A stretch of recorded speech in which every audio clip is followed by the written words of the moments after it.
Welcome to Glasshouse, where the stories are real and the glass is transparent enough for us to see through our guest. And good enough, we have a very special guest here today in our capacity as a model, a YouTuber, a celebrity influencer, and the most sought after actress in the movie industry. Ladies and gentlemen, let's welcome the one, the only Sunshine Roseman. Hi. You know, sometimes when you get to interview people you think you're familiar with, it's pretty difficult because you'll be like, okay, we know ourselves now. We did run things. We, get off the set this minute and the next minute say, okay, let's go on the interview. What inspired you into pursuing acting as a career? As a matter of fact, how did you get involved with Nollywood? It was really my dad. My dad was very big on movies. He used to watch a lot of movies. He was always watching something, Van Damme, all those people in his time, Van Damme, Marilyn.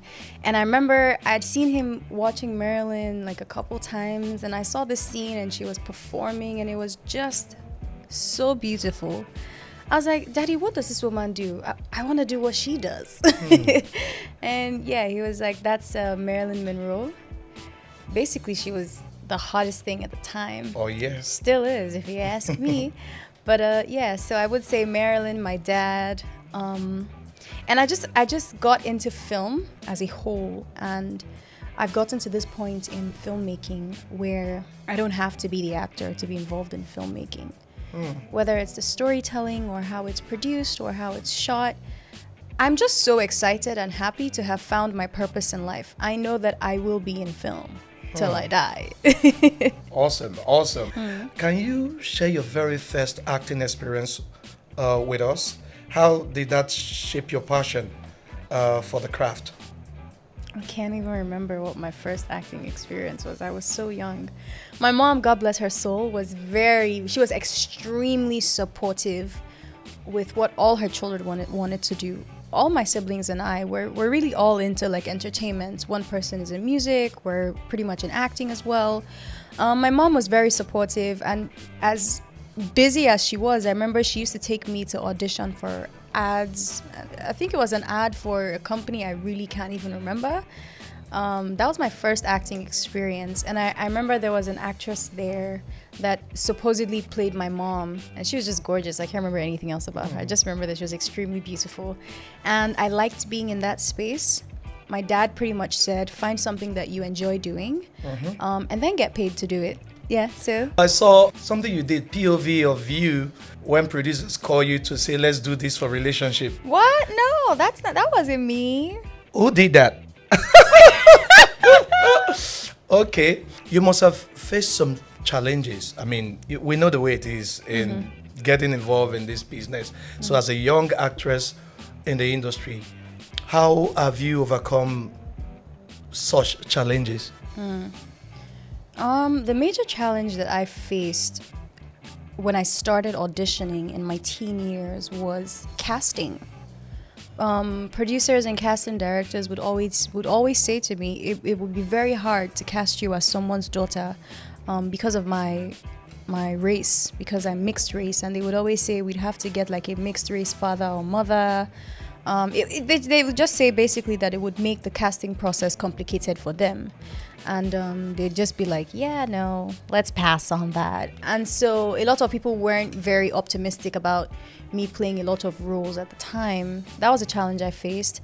I was also sexualized a lot.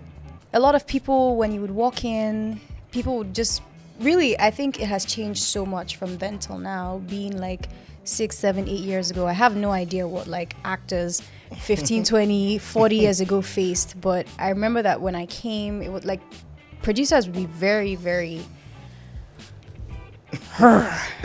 Say it. I don't know, from the way they looked at you to the way they spoke to you, it was very, very inappropriate. And so that would always make me question, if this is something and I remember I told someone really close to me, I said, if I have to do all these dirty, dirty, dirty things to become this superstar. great actor that I want to be, then God doesn't want me to be that thing. Because God is not going to put me through that. He's not going. I'm not going to have to do those things, those dirty things. I'm not going to do them.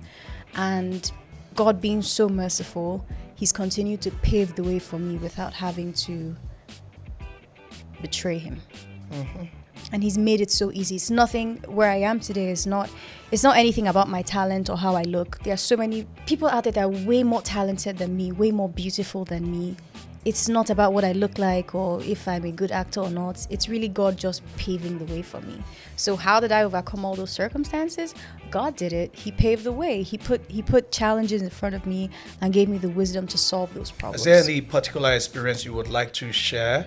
I mean, for the purpose of other people who are trying to gain inroads into the industry, it's important for them to understand how you were able to navigate, those experiences. So at the time I was going for some auditions. My mom would be busy. She wouldn't be able to follow me for all the auditions. At this time I was about 15, 16, 17 in that gap. At some point 18 as well. And I was going for auditions, and I remember I was casted at some point for a particular character, and then the producer asked me to come back for a casting. And my mom was meant to come back in with me. She was stuck in traffic. The meeting was for 4. My mom was still like an hour away. She said, you know what, go in there without me. And I walked in there, and this guy started asking me very inappropriate questions. I think one is having your parents around, especially and people think that being young is only being young in age. You could be 30 and coming into this industry and still be taken advantage of because True. You don't understand how the industry works. Honestly. Having people that genuinely support you outside the industry. My mom is not in this industry. She supports me and she's always looking out for me. So her being there was a constant reminder of things to not and to do. And a lot of young actresses come to me today, like when I say young, because me are young, younger, like teenagers. That's what I mean by young. Okay, I get it. I'm young. Gen Z. Baddie. Okay. So I remember, like, after church, this girl came up to me and I was like, oh, how old are you? She was like, I'm 15, or was it 16?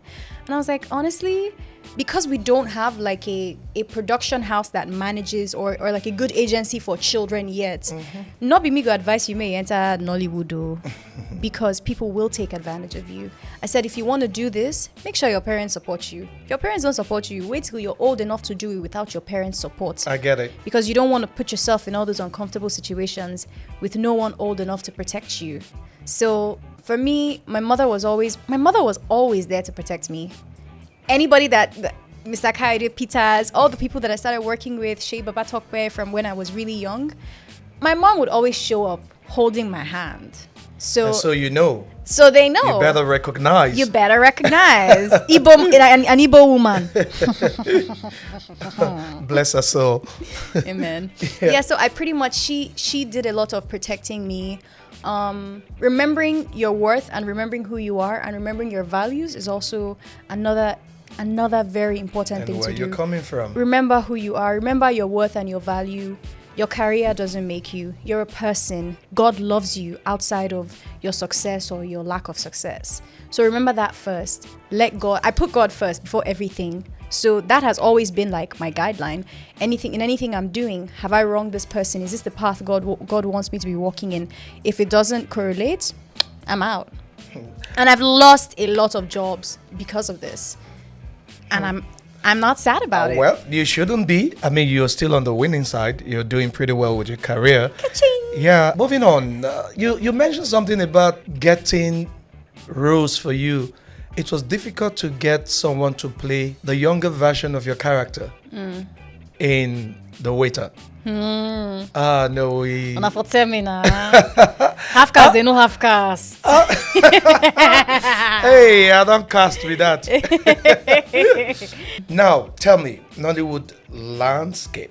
How do you see the current state of Nollywood compared to when you first started? I would say the market is so much bigger now. I remember at the time when it was just like Africa Magic, like it was just TV and then cinema. Actors had very limited options. Now there's like a much bigger space for actors to perform. You could focus on streaming, you could focus on TV, you could focus on cinema, you could focus on YouTube, which is part of the streaming platforms. But really, and you could dominate all these industries at the same time. But it's such a large market now, and I think that's a good thing for actors and producers. Everyone pretty much has an opportunity to find their niche and really succeed in that area that they do so well at. So I'm happy to see growth. I'm happy that there's a much larger market. I'm happy now more than ever. I remember when I was younger, there weren't as many female directors and there weren't as many female headliners in the industry. Now we have amazing directors and producers that are women, and they are taking over the market. Say it. They are the market. They are the shit. You have Kemi Adetiba, Jade. I Quite think a number also, of them. Funke Akindele. You have all these people. Tony Abraham. Yeah. And of course, Omoni Oboli. Mo Abudu as well. There's so many people now, and there's so many women. And I feel like in the next 10, 20, 30 years, very, very few girls would have to deal with producers telling them, hey, you got to do this to get this. Because there's so many females in the industry. Most of the casting directors that I come in contact with today are women. Okay. I think that as time is evolving, women are really taking control of who they are and pursuing their dreams, and God has blessed us with supportive partners who support our dreams and our careers as it should be. By the way, because this ain't the 9-something century where we have to do ho ho ho, you know what I mean? So haha, if he don't support you, dump him. I can see the excitement. Yeah. So tell me, what kind of roles are you excited about playing? I love period pieces, so anything that takes us back by like 100 years, I'm going to be super excited to play that. I love vintage stuff. Anything that is I love things that are out of the ordinary. So it may not necessarily be like a period piece. Look at our film. The Waiter is not a regular film that you see. No, it's not It's not a regular film. So when I played that character, it was she took me out of my comfort zone and she challenged me. And I like that it happened like in such a short time. I like the time frame that I had to prepare for the character, because I'm also like spontaneous. I don't like to overthink and sit on things. I like to push myself, and it was a great space to work in. Toka was amazing to work with. G. Franklin, Rahama, every other person. It was a beautiful space. So anything that pushes me outside my comfort zone. Somebody was telling me something about they want to hire me. They want me to do something. They want me to shave my hair. Wow. Igole, how much will they give me? This is my beauty. No, but really, anything. But regardless, that's what makes you an actor, by the way. Yeah. So if the story is worth it, because even leave money out of it, is the story gonna be worth it? Who's gonna direct it? How's it gonna be shot? Who am I playing beside? Because film is such a collective effort that if there's one part missing, it just ruins everything. Talking about who you usually would play beside, I don't know. But I think from my personal observation, it's like you like to in films. Is that true? I like to what? It's like you like to in films. On the contrary, that is such a difficult thing for me to do. Because I remember Toka McBarrow was getting so uncomfortable. Every minute is like, cut. I don't know what was wrong with him. Director, sir. Toka McBarrow was like, cut. I think that's a very deep topic that a lot of actresses maybe not intentionally avoid, but intimate scenes for me, I'm not going to speak for anybody else. For me, it's very difficult. Kind of have to put myself there. It's an uncomfortable place to be. And I think that moving forward, producers and directors should create a space that makes it more conducive for actors. Like running tests. I get it. Herpes is all over the place. I think we should be running like herpes test, the cyto test. Like there's like a list of 6 diseases that you contract from a person when you kiss them, and there's no cure. Did anybody know that? Yeah. And we're out there like, as actors, we're putting ourselves right there, risking so much. I think it's ridiculous. And there have to be tests that should be ran on actors. There has to be a contract signed. And I think actors need to speak out more as well. I lost 2 jobs because of this year. Yeah, because you just said to the director that this is something that you won't be able to do. I said that I'd like us to rework certain intimate scenes, that some scenes were pushed too far and I'm not comfortable to go that far. Can we rework some scenes? And I also asked for tests to be done for myself and the actor that I would be intimate with. Which is okay. Which is completely fine and should be done. But I lost 2 jobs from asking for that this year. And you know what? I think it's because we don't make our health and our safety a priority as actors. That's why this goes on so much with producers, and it's a topic that people should focus on more. I think as actors we should become more aware. May you not go carry waiting your mama no give you. I think life is hard enough. So it sounds like indictment when you come out and say you want this. Like since when we don't do this? How many years? Now you won't come now. Which kind of diva moves be this? Yeah. But this is health we're talking about now. Yeah. And that's a very, very valid point. Now, let's talk about cultural representations in Nollywood.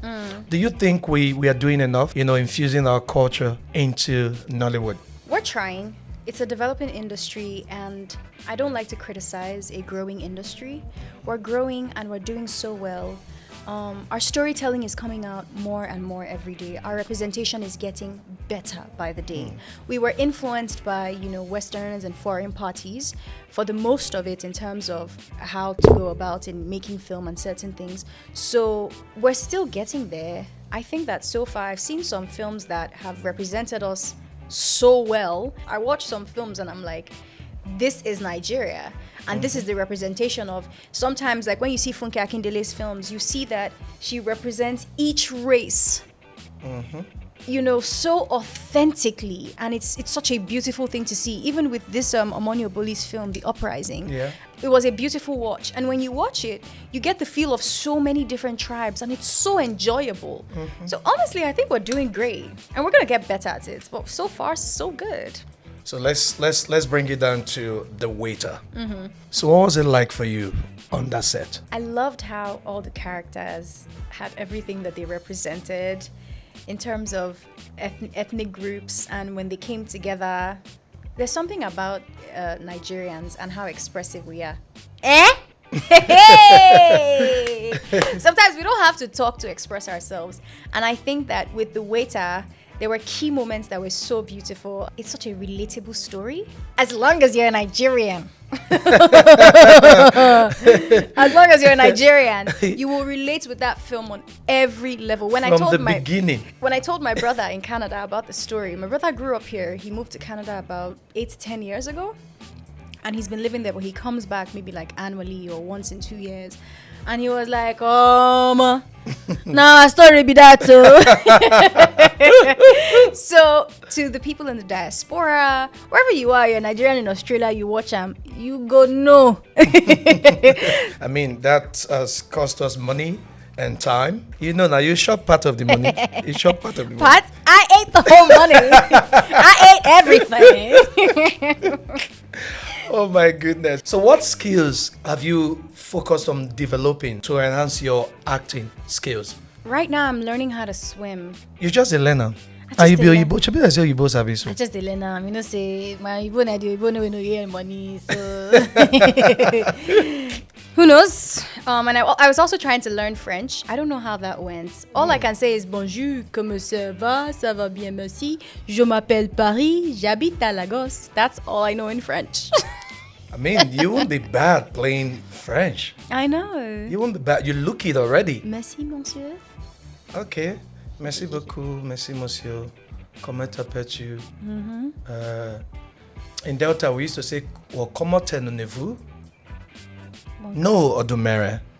No. Don't worry, you understand that one. Okay, because I was like, what? But yeah, so far those are the only things I'm learning. How do you now manage the pressure? I mean, there's fame already. I'm an introvert, and I don't think a lot of people know that about me. Yeah, I think I noticed in a way on set.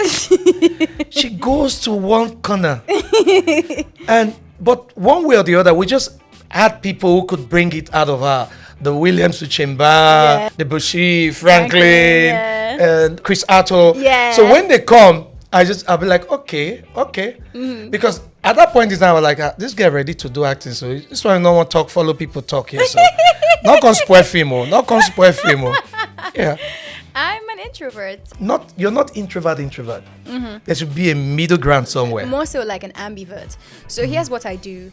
I think of social events that we're invited to as work. I think of it as work. I don't think, I'm going out to have a good time. Because that's not my idea of having a good time. My idea of having a good time is not being around people and doing, it's your dress.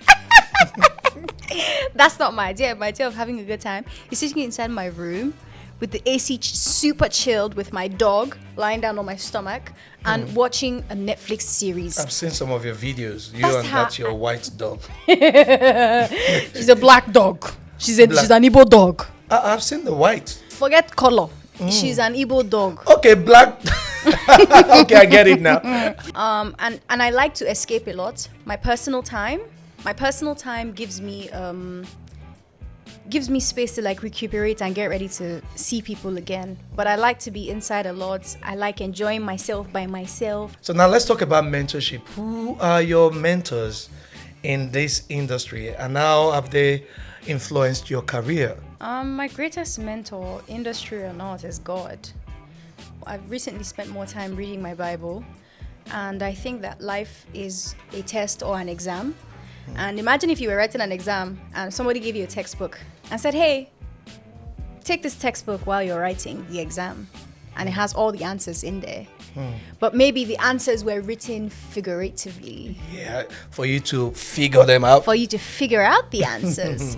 And so I think the Bible is such a blessing. I spend a lot of time reading the Bible. I spend a lot of time meditating and asking God for guidance. And the Holy Spirit is with me.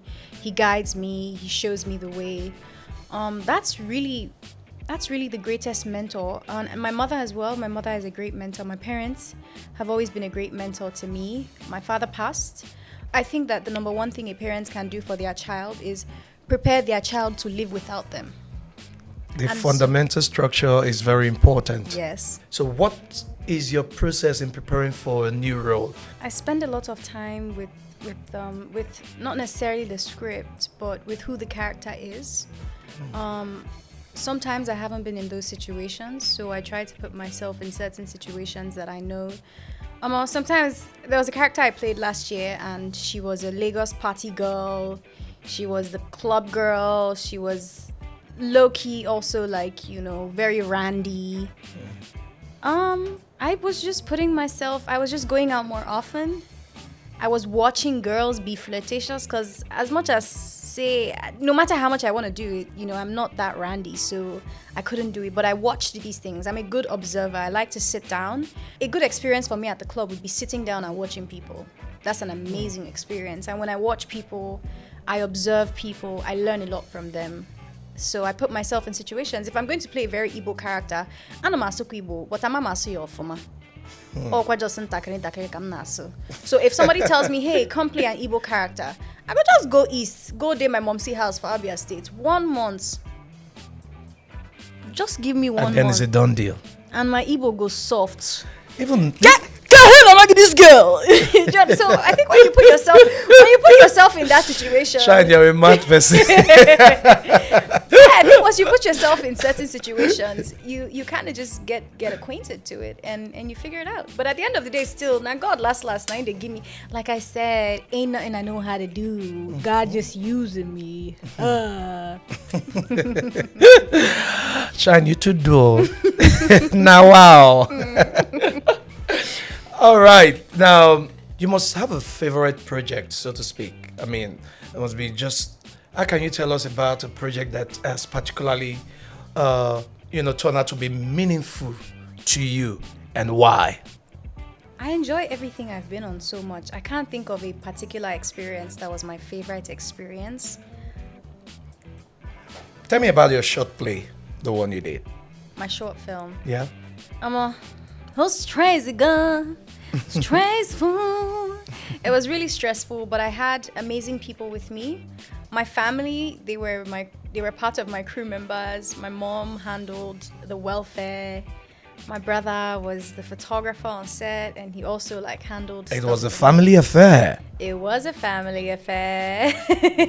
My sister was a producer. I couldn't have failed with my family by my side. Besides the art that comes with our job, my favorite thing to do is also be around amazing creative minds. I love the crew members on set too. When you have home training, it's easy to tell. I can, if I find you in a space, give me 5-10 minutes to look at you. I'll know your background, and that is one thing I noticed about you: your relationship with crew members, and which is very difficult in our industry. These crew members, a lot of them, they know these divas, so when they come, they know that hey, attitude is here. Let's just maintain our own corner steez and avoid them. Do what they want. But there's always this excitement when they see you. From the makeup artist to the guy trying to put the mic on you. Everybody, there's this excitement. There must be something. What's that? Because I have it too. And it's something I love to do. I mean, what's that driving force? What pushes you in that direction to show such level of love? I don't think anything drives me to. I think they are the foundation of a film. Exactly. I think that if your cast is disorganized, I think that's something you can go back to your round table and fix. You can recast someone, you can shift the cast to another character, you can always restructure that.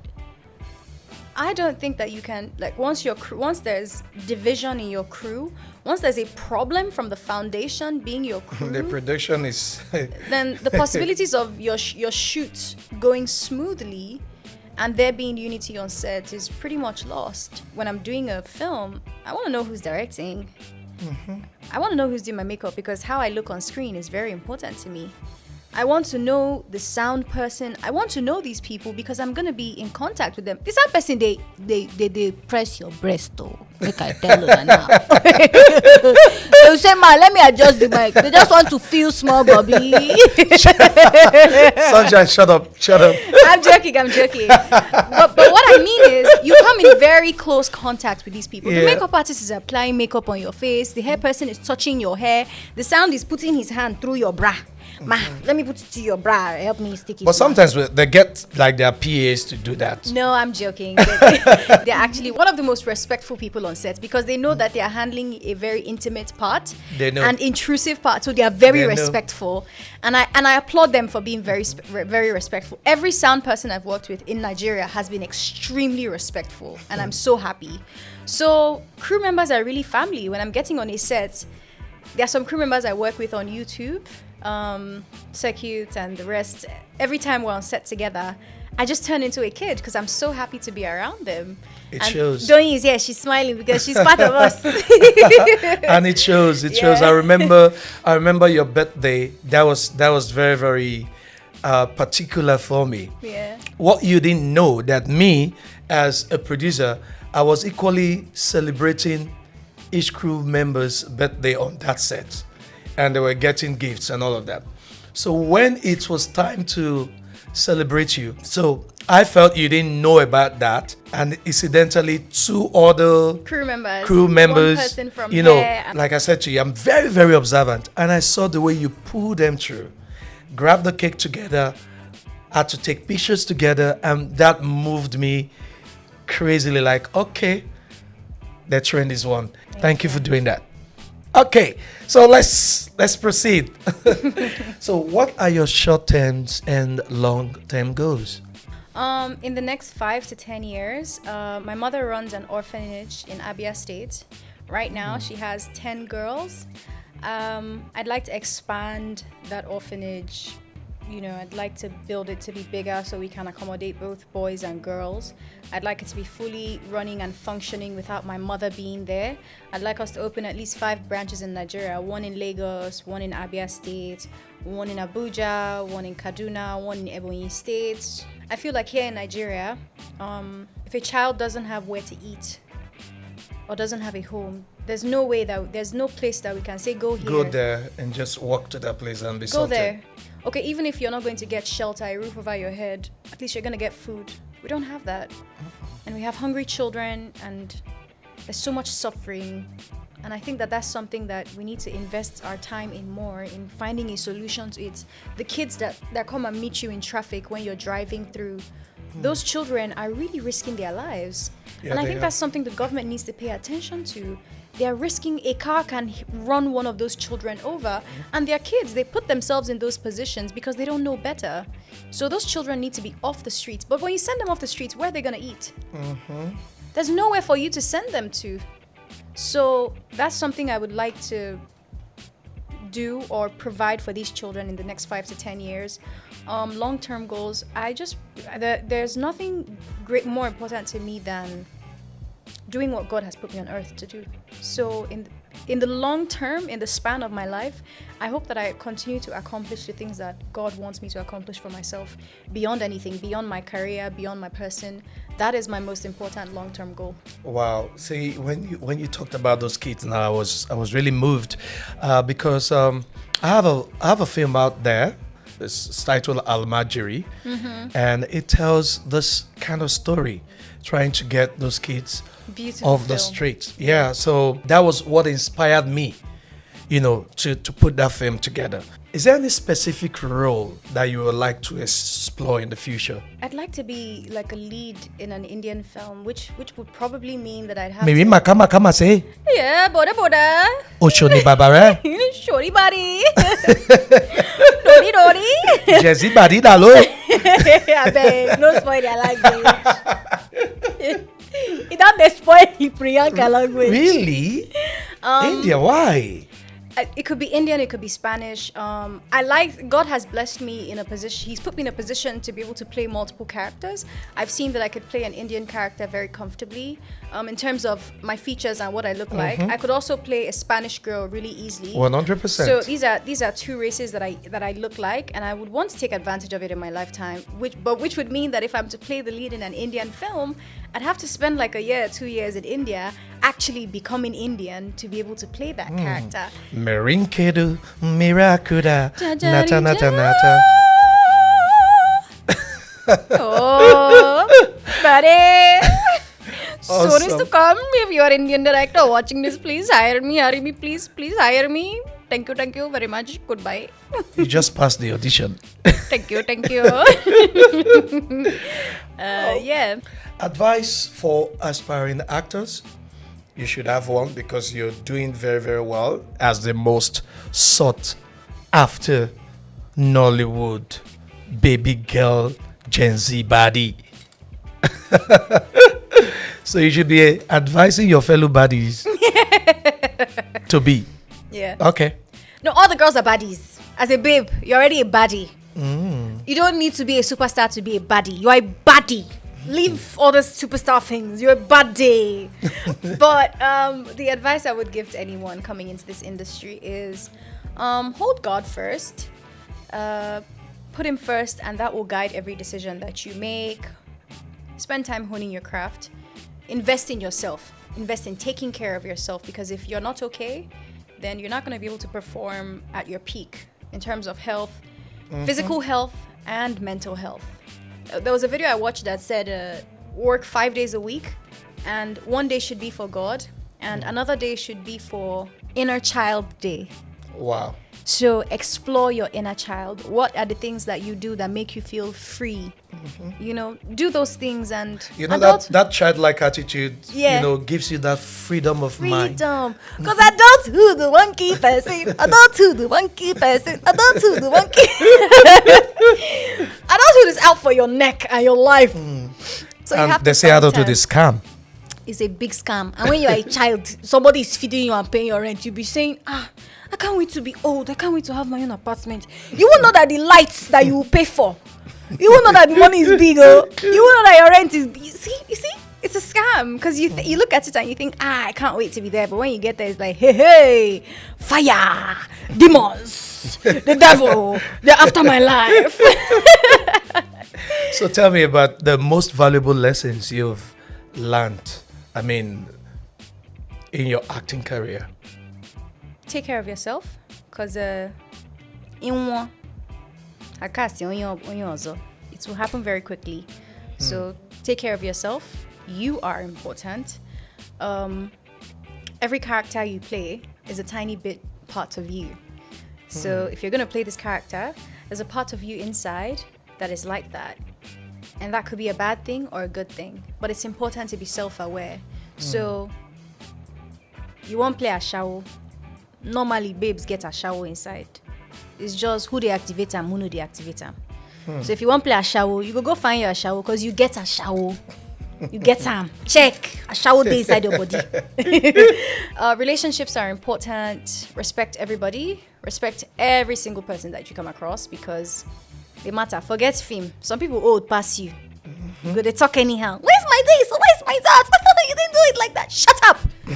Respect She's your not your mates. Respect set. your elders. Just because she's a hairstylist didn't mean you should not have respect. Bad girl. I hope they are hearing that. There are some people that should hear that. Yeah, relationships. Yeah. Are The we relationship that me and you we have is a very good relationship. My relationship with Shaya, my relationship with the Tanzanian director Seko, my relationship with Kemi Adetiba. I have very good relationships in this industry. And, these relationships continue to push you further. That sums it up. Yeah. I get the message. Yeah. Okay, we're going to be rounding up. And of course, how do you want to be remembered in the industry? As a kind person, as a person who looked out for their neighbor, crew or cast, random or not random, I think we need to look out for everybody a little more, have a little more compassion. And in Lagos, it's very difficult. You're also having a difficult day. This person might not be aware, but I've also experienced kindness from people that has really touched me, and I've decided to extend that kind. It's been a lesson to me that I always need to extend kindness. I got into an Uber one day. I was rude to him because I was in a very bad place, but he was just kind. He got in, he was like, he apologized for what he did that was not wrong. We got into the car. Along the way, I slept off. He gently tapped me when I got to my destination and said, I'm sorry to wake you up, but we're here. And I'll always think about how much I failed myself that day because I failed myself and I failed God, but he didn't. No matter how disrespectful I was, he was kind. And he didn't allow my negative energy influence his positive energy. So I always take that as a note. When I get into cars and the drivers are infuriating, I just want to strangle them. I just remember that, this person could be having a really terrible day and you don't know what this person is going through. So just be kind. This is a very deep message. I think somebody somewhere in the Senate should see and hear this as well. And I want to say thank you very much for being a part of The Waiter because you did awesome. And thank you as the producer for piecing it together, because you must have seen the lights to know the actors to bring in. If there were actors you wanted for certain characters and they fell out, let me tell you something, it fell into place. Because every person that was on set was born to play the character that they played. 100%. I told a fellow actor of mine recently, I said, when you're not cast for a film, don't think it's because you're not beautiful enough or because you're not a good actor. Sometimes not be your own.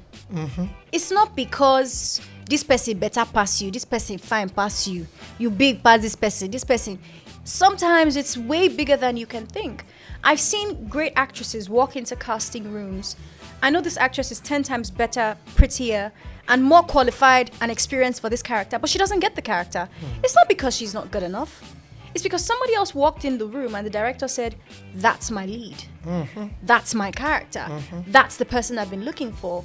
So at the end of the day, everything will align. Everything will come together nicely. Oh, wow. Man, we did see through you. I told you it's Glasshouse. On that note, I want to say thank you very much. Sunshine, indeed, your son. It in shine enter the settle. My God, do I'm God bless you. We're good. See you guys on the next episode.